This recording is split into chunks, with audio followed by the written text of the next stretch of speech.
Dinikahi dosen part 33. Seketika aku mencubit pinggangnya. Au, Amel, sakit, rintihnya berusaha menghindar. Awas kalau kamu berani ancam nyium aku. Perjanjian kita batal, ancamku, sambil terus menarget punggungnya untuk aku jotos. Dia berlarian ke sana kemari. Iya, makanya jangan bikin aku kesel, katanya, sambil berjalan ke arah sofa. Aku hanya bisa mendengus. Perbuatannya tadi benar-benar kurang ajar. Berani-beraninya dia mengancam akan berbuat yang tidak-tidak. Coba saja dia tidak kembali berkutat pada buku-bukunya. Ingin rasanya aku menghajar wajahnya itu. Sudahlah, aku lebih baik memilih untuk tidur, melupakan semuanya, dan memperbaiki hatiku agar tidak mudah baper. Tenang aja, aku belum jatuh cinta sama dia. Pria sepertinya, walau kadang perhatian, tetap saja sikap menyebalkannya itu bikin aku ingin sekali mencakar wajahnya. Tidak terasa, semakin dekat pernikahanku dengan Pak Alvin mencapai waktu tenggat. Artinya, kami sebentar lagi akan berpisah dengan damai. Aku menatap kalender, menunggu hari itu tiba. Sesuai rencana kami akan berpisah dengan baik-baik. Tentunya dengan alasan sudah tidak ada kecocokan lagi. Tiba-tiba aku kepikiran Bapak. Apakah nanti pria itu bisa terima keadaan rumah tanggaku yang harus kandas walaupun dengan cara baik-baik? Apakah nanti Bapak tidak memusuhi Pak Alvin karena tidak mampu mempertahankan biduk rumah tangga yang dipimpinnya? Kemungkinan untuk yang pertama, jika aku dan Pak Alvin memang berpisah baik-baik, maka kelembutan dan kelapangan hati Bapak bisa jadi menerimanya saja. Tapi untuk kemungkinan yang kedua, aku tidak mau menjamin jika hubungan Pak Alvin dan Bapak tetap akur. Kenapa belum siap-siap? Tanya Pak Alvin yang sudah terlihat keren dengan pakaian trendinya. Walau seorang dosen di kampus, tapi ketika di luar rumah, penampilannya tidak jauh dari ala-ala anak remaja milenial. Sekarang saja ia mengenakan turtleneck berwarna putih dipadukan jaket krim yang membuat dia semakin terlihat muda dari umurnya. Iya, sebentar lagi, balasku sedikit malas. Karena malam ini rencanaku adalah membuat list-list pesanan dari konsumenku. Tapi ya, karena undangan anniversary dari salah satu teman Pak Alvin, alhasil malam ini kami harus memenuhi undangannya. Aku memiliki dress code simpel yang nantinya tidak akan menyulitkanku. Gamis berwarna krim, tidak terlalu lebar yang di luarnya dihiasi brokat cantik. Dipadukan pasmina dengan warna senada. Aku mematut diri di cermin, memoles sedikit bedak dan juga lipstik. Pak Alvin, aku lihat sudah tidak ada di kamar. Dia keluar lebih dulu. Saat menuruni tangga, malah di ruang tengah ada mama mertua yang lagi menonton televisi sambil ngemil. Mau kemana kamu? Tanyanya. Oh, sepertinya orang tua ini belum tahu anaknya berpakaian keren. Tujuannya mau kemana? Mau ke undangan anniversary temannya Mas Alvin, mah, balasku. Loh, kok dia ngajak kamu sih? Bukannya udah Wati ya, partnernya? Tanya mama mertua. Lah, berarti dia sudah tahu kalau Pak Alvin akan pergi ke acara temannya itu. Nggak tahu, Mak. Mas Alvin ngajak aku ke sana. Aku nggak ada urusan sama Wati, balasku santai. Lalu segera bergegas untuk keluar daripada mendengarkan mama mertua ngoceh lagi. Amel, panggilnya, membuatku berdecak kecil. Ada apa, Mak? Pak Alvin udah nunggu di depan, kataku. Sedikit kesal ketika mengatakannya. Kamu masih ingat kan? Kalau kamu dan Alvin akan berpisah. Ini waktunya bentar lagi loh. Jangan terlalu dekat dengan Alvin. Awas kalau kamu bikin dia jatuh cinta. Hah? Aku hanya menganga mendengarnya. Oh, aku lupa. Dari awal memang mama mertua sudah tahu jika pernikahanku dan Pak Alvin akan sementara doang. Lagian, jika pun belum tahu, si Wati nggak akan luput untuk ngasih tahu. Mama tenang aja, aku tahu diri, tahu batasan, balasku datar. Lalu mengangkat dresku agar jalanku bisa lebih cepat. Aku masuk ke mobil dalam keadaan bad mood. Rasanya ingin kembali ke kamar saja jika pria di sampingku tidak mengajakku sebagai partnernya. Bukannya sudah ada Wati. Kata mama, kamu udah ajak Wati jadi partner. Benar? Tanyaku. Pak Alvin menoleh, menatapku begitu lama. Ih, dia apaan sih natap-natap segala? Ada yang salah kah dengan penampilanku? Mas, kenapa sih? Ada yang salah sama penampilan aku? Tanyaku ketus, bertambah kesal karena Pak Alvin. Dia hanya menggeleng. Apa tadi kamu bilang? Tanyanya. Kamu ngajak Wati jadi partner ke acara anniversary. Kenapa malah ngajak aku? Tanyaku lagi. Oh iya, aku ngajak dia, tapi temanku itu juga temannya Wati. Memang dia harus datang ke anniversary itu. Namanya Wandi. Dulu pas aku kuliah, aku sering nginep di kosannya. Karena Wati sering juga ngunjungin aku ke kosannya, akhirnya kami jadi teman. Jelas Pak Alvin sambil menyetir mobil, lalu melajukannya dengan kecepatan sedang. Iklan.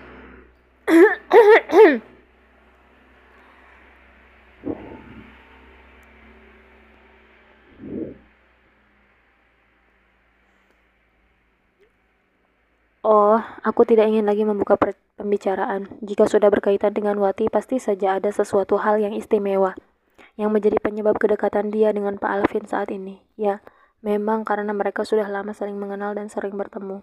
Sesampainya di sebuah hotel berbintang 5, kakiku sampai gemetar dibuatnya. Wah, baru kali ini loh menginjakan kaki di tempat mewah dan impian bagi banyak orang ini, kecuali orang-orang yang bersahaja mungkin.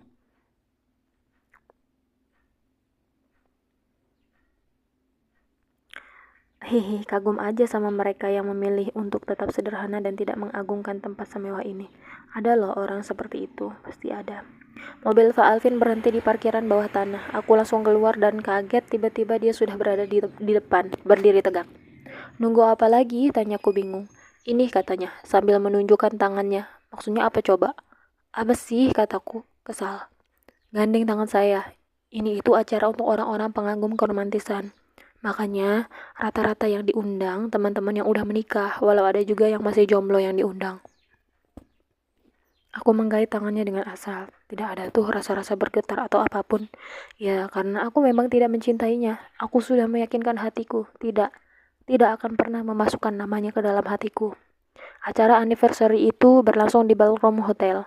Dari kejauhan, seseorang yang mengenakan jas ala kantoran, di sampingnya ada wanita cantik mengenakan dress berwarna putih dengan belahan dada yang terlihat. Mereka tampak melambai. Kemana? Ke arah Pak Alvin. Mantap sekali dadanya, komentarku dalam hati. Aku melihat penampilanku sendiri yang ala-ala ustazah. Tapi aku tidak merasa salah kostum kok. Memang begini pakaian seorang muslimah. Masa karena acara di hotel aku harus mengenakan pakaian terbuka? Kan bego. Tamu-tamu lain juga ada beberapa yang mengenakan kerudung sama sepertiku, sehingga aku tidak merasa sendiri. Alvin, apa kabar? Tanya pria itu ramah. Wanita yang cantik di sampingnya ikut tersenyum. Tentu saja menjabat tanganku. Sehat? Gak kerasa udah 2 tahun aja kalian menikah, komentar Pak Alvin.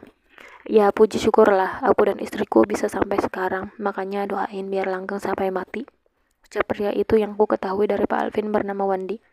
Pertama kali kita ketemu di acara nikahan ya mbak? Tanya si wanita yang tidak ku ketahui namanya. Cara bicaranya sopan. Iya kah? Saya lupa, balasku, membuat Wandi dan wanita itu tertawa pelan. Ini Arsel, istrinya Wandi. Mereka sempat datang ke pernikahan kita, jelas Pak Alvin mengingatkanku. Oh gitu, maaf ya nggak ngenalin, kataku giguk. Santai aja, pengantin terlalu sibuk dengan tamu-tamu lain kan? Kamu tambah cantik aja loh sejak terakhir kita bertemu. What? Arsel malah memujiku begini, membuat aku salah tingkah saja. Pak Alvin menoleh ke arahku. Dia setiap hari emang selalu cantik. Apa tadi? Pak Alvin memujiku, cuy. Bisa aja lu ngegombal, komentar Wandi. Ya udah, mending kalian berdua nikmatin aja jamuannya. Sebentar lagi acara inti akan dimulai. Pak Alvin kembali menggaitkan tanganku di lengannya. Kami berjalan bak suami istri bahagia hingga ke tempat makanan yang bejibun di atas meja. Ini kursinya mana? Tanyaku bingung. Memang Memang ya, gaya pesta holang kaya dengan biasa sangat berbeda. Saking bedanya sampai-sampai jika orang biasa hajatan kursi-kursi dibanyakin. Biar tamu nggak pada berdiri makannya. Ini kursi dihilangkan. Biar tamu nggak pada duduk makannya. Benar-benar bertolak belakang. Memang kayak gini konsepnya. Nggak usah cari-cari yang nggak ada. Kalau mau makan ya makan. Kalau nggak ya udah, katanya. Apa-apaan sih dia itu? Aku cuma nanya juga. Aku mencoba satu kue yang teksturnya keras, lalu melepas tanganku dari Pak Alvin. Memilih untuk menjauh ke pojokan lalu jongkok. Untuk apa? Tentu saja makan. Tidak lupa aku mengambil air putih di gelas untuk mengeringkan tenggorokan. Untung aja bukan wine, ada loh ternyata air putih. Amel, gak enak dilihatin orang, katanya Pak Alvin. Ya biarinlah, habisnya gak ada kursi, masa makan sambil berdiri. Pak Alvin terlihat menjuga rambut saat aku ingin meminum air di gelas. Dia dengan cepat merebutnya. Ini gak boleh diminum, katanya. Why? Aku haus tahu. Sini, tanganku menengadah. Dia malah pergi lalu kembali dengan sebotol air mineral bermerek yang ada manis-manisnya. Hati-hati kalau makan atau minum. Wandi itu non-muslim. Dia memang mengundang teman-teman muslim maupun non-muslim, makanya menyediakan alkohol juga, minuman biasa. Mereka buat beda mejanya. Tuh, kamu lihat, tunjuk Pak Alvin ke meja lain di mana ada wanita berhijab juga yang berkumpul sambil mengobrol di sana. Oh, oh, awas saja kalau kamu asal makan, katanya ketus. Lalu membuang wajah ke arah lain. By the way, di mana si Wati? Aku belum lihat batang hidungnya dari tadi. Dari gelagat Pak Alvin, sepertinya pria itu tengah mencari keberadaan pacarnya itu. Tiba-tiba lampu di seluruh sudut ballroom itu padam, menyisakan cahaya yang hanya menerangi dua orang yang kini saling bertatapan di atas panggung. Seorang MC terlihat berjalan pelan sambil berorasi. Inilah dia, pasangan Wandi Simanjuntak dan Agatha Arsela, yang hari ini mengadakan anniversary mereka yang ke-1. Tepuk tangan buat mereka. Rio tepuk tangan menggema di ruangan itu. Aku ikut berdiri menyimak acara ala-ala orang kaya itu. Mengadakan anniversary saja sampai semewah ini. Sayang duit banget. Mending acara santunan kek atau apa kek. Tapi ya karena balik lagi orang kaya guys. Husnuzon aja, mungkin mereka mengadakan santunan sudah sering. Karena duitnya masih banyak jadi bisa dipakai untuk acara mewah begini. Saatnya pembacaan puisi dari Wandi untuk istri tercinta. Mari kita nantikan dengan mengheningkan suasana. Semua orang tidak ada yang bicara, sehingga suasana menjadi hening.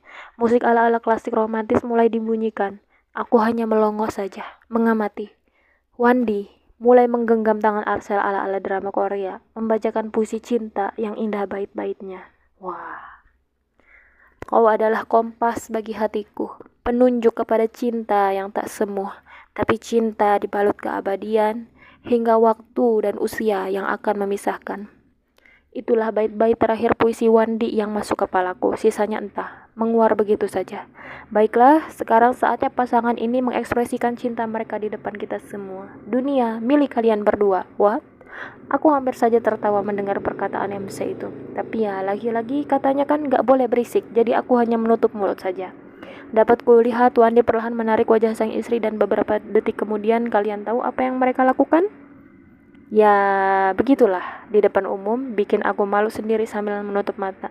Nggak peduli lagi kalau Pak Alvin ada di sampingku. Entah gimana reaksi dia, kami kan pernah sekali juga melakukannya. Sekali. Kalau aku sih jadi bergidik membayangkan waktu malam itu. Selanjutnya saya serahkan kepada Wandi, sang pemilik acara untuk meramaikan acara malam ini. Baiklah, terima kasih kepada kalian yang sudah hadir. Saya harap malam ini bisa menjadi malam penuh ekspresi cinta dari kalian yang sudah saling mencintai dan memiliki pasangan. Yang jomblo saya doakan semoga lekas bertemu jodohnya. Hahaha. Malam ini saya akan minta kepada salah satu teman saya untuk berbagi ekspresi cinta di sini. Prok prok prok prok. Semua orang tepuk tangan kecuali aku dan Pak Alvin yang sedari tadi hanya menyimak dalam diam. Mereka berdua ini pasangan yang sangat serasi. Usia pernikahan mereka masih muda dan manis. Masa-masa masih romantis-romantisnya. Saya minta agar mereka berdua bisa saling mengekspresikan cinta pada malam ini. Temanku Alvin, Mahendra, dan istrinya, aku berharap kalian bersedia untuk menyebarkan kasih sayang kalian kepada para hadirin hari ini. Wandi mengatakan dengan semangat dan bangga. Prok prok prok. Apa tadi? Alvin Mahendra mengekspresikan cinta. Apa maksudnya? Duh, acara gak jelas. Ada-ada aja nih orang kaya. Ciumlah istrimu dengan sukacita dan perasaan cinta yang membuncah, teman, teriak Wandi semangat. Cium, cium, cium. Hah, gila, gila, gila.